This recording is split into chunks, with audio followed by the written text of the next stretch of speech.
Wes setting up for tonight's show. Looking good, buddy. He's got his cardboard, an avocado, some solo cups. Is this a frat party or a magic show? What's up, guys? Welcome back. I'm in Toronto. Did I say Toronto? If you're from Toronto, that's how you say it. You don't say Toronto. That's how you know when someone's not from here. You gotta say Toronto. Toronto. 1, 2. Toronto. Toronto. Say it again. Montreal. Montreal. So I'm opening for Wes tonight. Anything to help you out, buddy. Just trying to get you a Thanks, start. man. I've got 3 numbers that I'm doing tonight. One that I've never done. Another one that I've never done in front of a live audience that I usually just do for close-up, because there's gonna be like a close-up setup. And the last one I'm gonna end with that cryptex thing again. So I'll try to film it. I'll try to get someone to film this set and put as much of it as I can on YouTube. We'll see what plays well on the video and what doesn't. Wes always answers his fans' DMs, by the way. It's my mom. His only fan. She says, hope you and Chris have a fun show. Oh, thanks, Wes's mom. Tell her I'll text her later. Probably gonna be meeting some other magicians tonight. Gonna be like a large, I think, for an entire audience of magicians tonight. And me and Wes went back and forth on this, and we were kind of talking about like what kind of audience that is. And I think most magicians would be upset, like most well-established magicians would be upset if the audience was entirely made of magicians. But I think there's something to be said about artists appreciating the art that they're in. So if you go to an art gallery, you're not just filled with a bunch of people who don't know anything about art. Sure, there are some, but most of them are to an extent connoisseurs, right?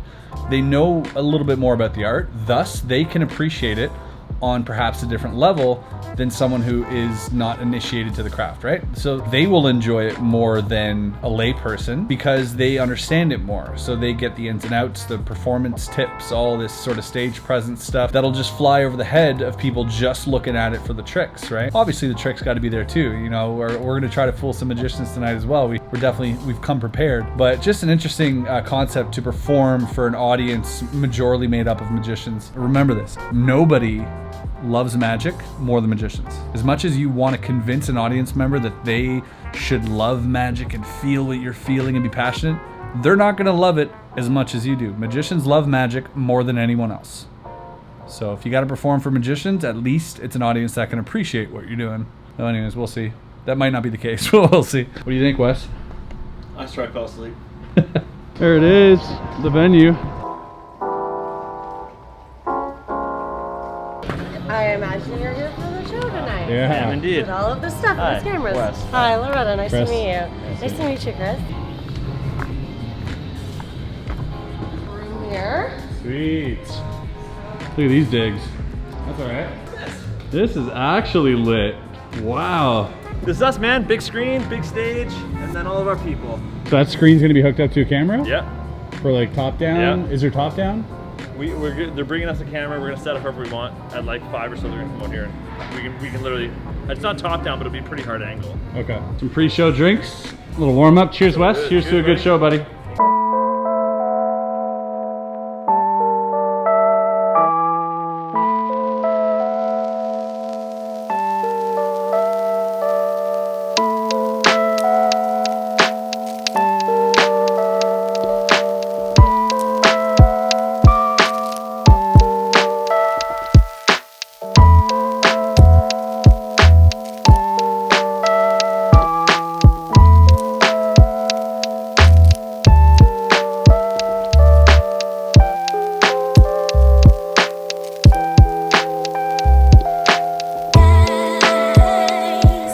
Hey, sorry, I gotta vlog some of this, you know. It's a living. Give me 1 second. A battery still up. Yeah? Okay, no mic then? Before I start, anybody watch my YouTube videos, guys? Yeah? You can clap if you do. It's awkward, so. Good. I do puzzle solving on YouTube as well. I don't only do magic, but I do puzzle solving. This is a cryptex. It's kind of like a Da Vinci Code. I don't know if you've ever seen this. It holds mysteries. A few mysteries like, you know, the JFK assassination might be in here, or how porcupines have sex. Yeah, let us sink in. They did. Okay. Really had higher hopes for that trick. Sign your name, take it across. Perfect. Now you have to Trevor, that's the only card like this in the world. You don't go around signing cards, do you? Just me? Have a look. Right, Trevor? But I'm going to have you sign the card as well. You're going to sign the King of Clubs. same thing. I'm gonna have you hold this card, fold it up, place it in your hand, and put your other hand. Okay. This is interesting. You can feel that card in your hand?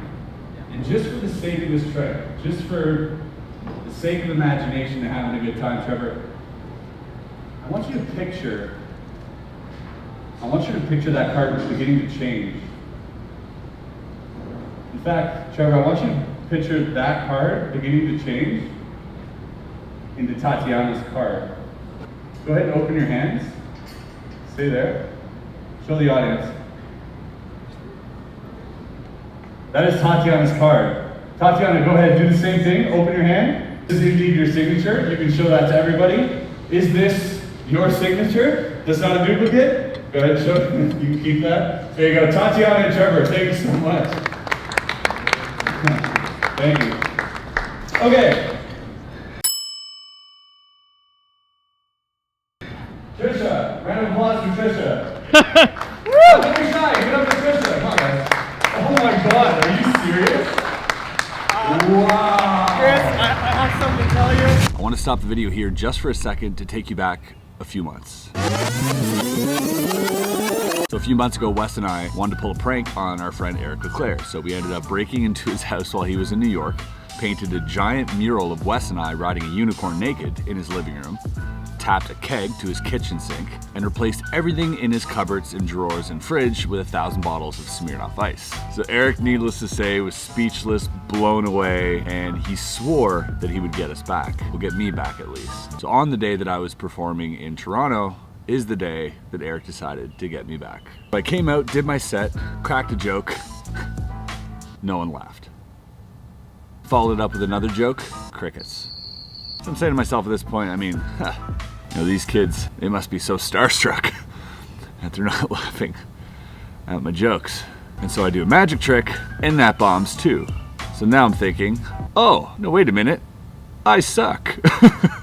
I've never actually bombed on stage. I guess I've not performed enough on stage to know what it's like to bomb.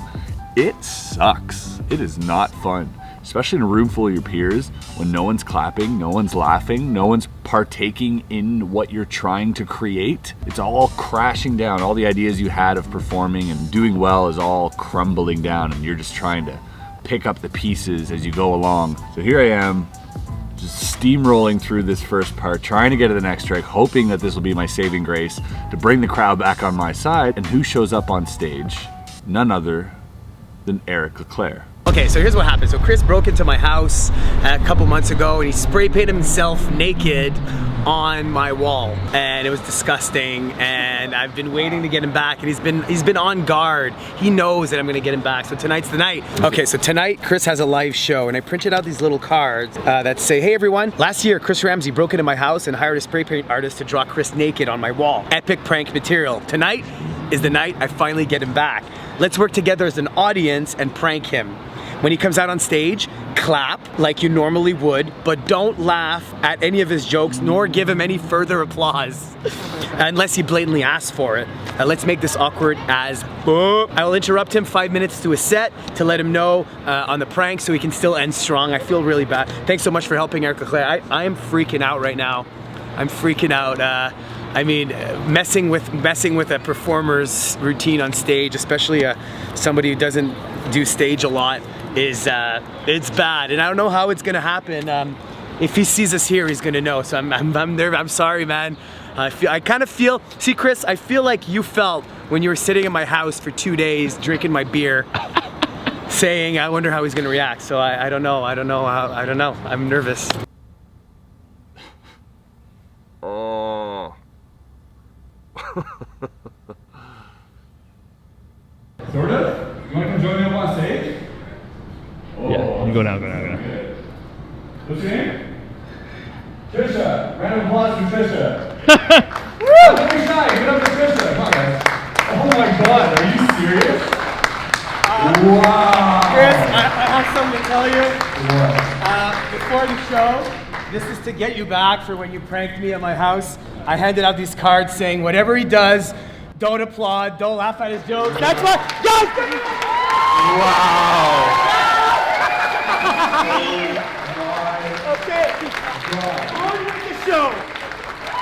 Fucking well played.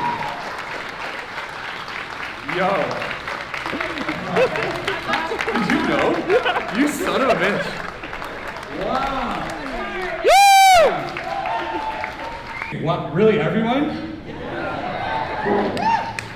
Hate everyone. That's a good. Well played. Having friends who love and care for me enough to go through with such an elaborate prank is an amazing feeling. I just love the fact that my friends drove all the way from Ottawa, planned this whole thing. Wes was in on it too. Like even before coming out on stage, my mic wasn't working. Wes is like, oh, the battery fell out of the battery pack on your lap, and he's trying to like fix it, and it was so awkward. And I was like, what is happening? He was in on it. Because otherwise, if they didn't like me, they wouldn't have put the effort in. Here's the rest of that show and the rest of the vlog. Subtle art of not giving a f. Anybody read this? Yeah. It's a good book. And if you've seen Wes's wardrobe, you know clearly that he's read this. Here we go. That's for like. I'm holding it.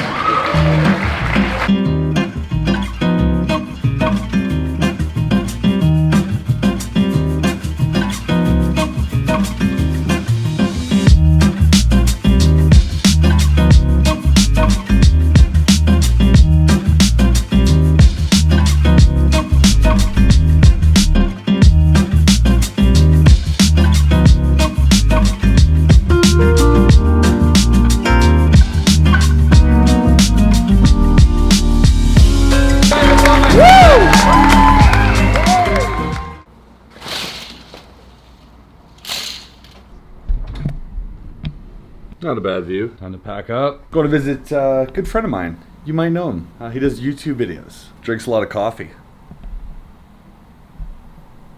Oh, look who's here. Welcome to the new office. Thanks, man. Pretty much finished now. So this is the new look I'm going for. I was thinking mid-century modern, all that stuff's overdone. The kind of the unfinished look, that's where it's at. Yeah, it's definitely got like that post-apocalyptic Chernobyl vibe. Exactly what I was going for. Yeah, it definitely looks like a place I would run to in a zombie apocalypse. Yeah, and that's where I feel most comfortable. So, guys, for those of you who don't know, obviously it's Peter McKinnon.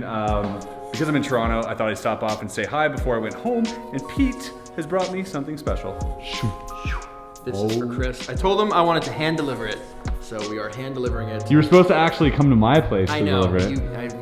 I gotta get to his place. Yeah, so. you do. Until I get there, that is for you. Oh man. That is Canadian currency with my photo on it. Damn. Oh.